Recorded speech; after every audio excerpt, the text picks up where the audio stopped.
Lunch menu আমার ভাত, সাদা সাদা ভাত হবে, কোনো ডাল ফাল কিছু নিইনি। পটল পোস্ত, ওটা আমার বেশি ভালো লাগে বলে ওই জন্য 2টো পটলের পিস নিয়েছি আর ডিম কষা। এইবারে খাবো ভাত। অনেকক্ষণের প্রতীক্ষা এই পটল পোস্ত।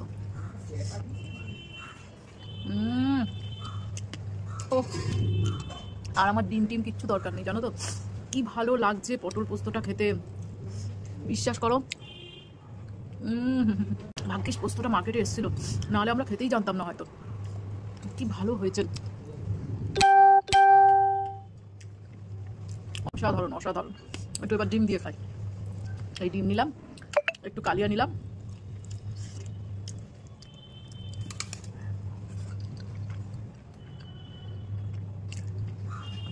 আমি বুঝতেই পারছি না আমি কোনটা ছেড়ে কোনটা দিয়ে খাবো, বিশ্বাস করো। ও, এর মধ্যে একটা কথা বলে দিই, যখন দেখবে ওই বাইরে থেকে কোনো আমরা কষা মাংস হ্যান ত্যান নিয়ে আসি, তখন দেখবে ওর উপরে না তেল ভেসে থাকে। সেই তেলটা তো আমরা খেতে চাই না। সেই সময় তখন তেলটাকে হালকা করে নিয়ে একটা বাটিতে তুলে রাখবে। দেখবে এইরকম ডিম কষা বা অন্য কোনো কষাকষি কিছু হবে, যেটা আমিষ হবে, সেই জিনিসে দেবে তেলটা, দারুণ খেতে লাগে। একবার মিলিয়ে নিও কথাটা। তো চলো আমার রান্নাঘরে আমি কেমনভাবে করছি তোমাদের দেখাই। গুড আফটারনুন, সবাই কেমন আছো? আজকে পটলগুলো ফ্রিজে দেখলাম পটল তোলার সময় হয়ে এসছে, তাই ভাবলাম পটল তোলার আগেই এগুলোকে ঠিকভাবে কিছু একটা করে নিতে হবে। তাই জন্য আজকে ভাবলাম পটলের পোস্ত করবো, মানে আমরা যেটা বলি পটল পোস্ত। পোস্ত জিনিসটাই দারুণ, কিন্তু যাই বলো, সে আলু পোস্ত, পেঁয়াজ পোস্ত, পটল পোস্ত, ঢেঁড়স পোস্ত, পোস্ত দিলেই কিন্তু দামটা একটু বেশি ঠিক কথা, কিন্তু এক থালা ভাত খাওয়া হয়ে যায়। তাই পটল পোস্ত সবাই জানো কেমন করে করতে হয়, কোনো নিয়ম নেই, কোনো নেই, শুধু পটল ভেজে পোস্তর পেস্টটাকে ঢেলে দেওয়া। এটা আর সেরকম কিছু দেখাবো না, শুধু জাস্ট টাচে থাকবো। একটা পেস্ট করে নেবো যথারীতি, বেশ কিছুটা পোস্ত দিতেই হবে, কারণ ওই কিপটেমি করলে কিন্তু পোস্ত খাওয়ার দরকার নেই। একটু পোস্ত দিয়েছি বেশি করে, যতটা লাগার। কাঁচা লঙ্কা দিয়েছি, কারণ পটল পোস্তটা না একটু সাদা সাদা হলে দেখতে ভালো লাগে, খেতেও ভালো লাগে। আর একটু দিয়ে দেবো বাদাম। অনেকেই বাদাম দাও না, কিন্তু বাদাম দিয়ে করে দেখো, দারুণ খেতে লাগে।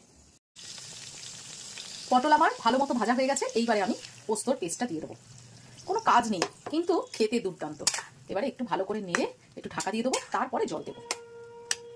সুন্দর করে আমার পোস্তটা হালকা ভাজা ভাজা হয়ে গেছে, মানে আমি ঢাকা দিয়ে দিয়েছিলাম, এই কাজটা ও নিজেই একাই করে নিয়েছে। এরপরে সমস্ত এতে জল ঢেলে দেবো। ব্যাস, বেশি জল দেবো না, হালকা জল দিলেই হবে। এখানে আমাদের পটল পোস্ত হয়ে গেছে। আর এই পাশে কড়াইতে, সেই কড়াইতেই আমি বসিয়ে দিয়েছি একটু তেল। করব আজকে ডিমের কালিয়া। কোনো আলু ফালু দেবো না, শুধু পেঁয়াজ দিয়ে ডিমের কালিয়া করবো। প্রথমে তেলের মধ্যে নুন আর হলুদ দিয়ে দিয়েছি যাতে না ছিটকায়, আর ডিমগুলোকে একটুখানি চারিদিকে চিড়ে দিয়ে তারপরে ভাজতে দিয়েছি। যাই বলো তাই বলো, পোস্ত কিন্তু আমাদের একটা আলাদাই ইমোশনাল, তাই না? পোস্ত থাকলেই মনে হয় যেন অনেকটা ভাত খেয়ে নিতে পারবো। ডিম আমার ভাজা হয়ে গেছে, ওই তেলের মধ্যেই আমি কিছু গোটা গরম মশলা, শুকনো লঙ্কা দিয়ে দিয়েছি। এরপরে আমি এই তেলের মধ্যেই দিয়ে দেবো কালারিং এর জন্য একটু চিনি। এইবারে যাবে পেঁয়াজ। যেহেতু আলু দেবো না, জাস্ট পেঁয়াজ দিয়ে কালিয়া হবে, সেই জন্য পেঁয়াজের ভাতটা একটু বেশি যাবে।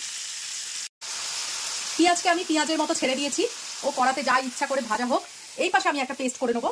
এইখানে না যে পেস্টটা হবে, সেখানে রসুনের ভাগটা আদার থেকে একটু বেশি হবে। রসুন একটু বেশি নিয়েছি, আদা নিয়েছি, 2টো কাঁচা লঙ্কা, 4টে শুকনো লঙ্কা, 2টো টমেটো আর একটু জিরে গুঁড়ো। ভালো মতো পেঁয়াজটা ভাজা হয়ে গেছে। পেঁয়াজটাকে না এই কালিয়া করার সময় একটু ভালো করে ভাজবে, ওই কাঁচা কাঁচা থাকলে পেঁয়াজটা মোটেই ভালো লাগবে না খেতে, মুখে যখন পড়বে। এরপরে আমি পেস্টটা দিয়ে দেবো পুরো, আর এর সঙ্গে একটু দিয়ে দেবো গরম মশলা, দেবো না আজকে, দিয়ে দেবো একটু বিরিয়ানি মশলা।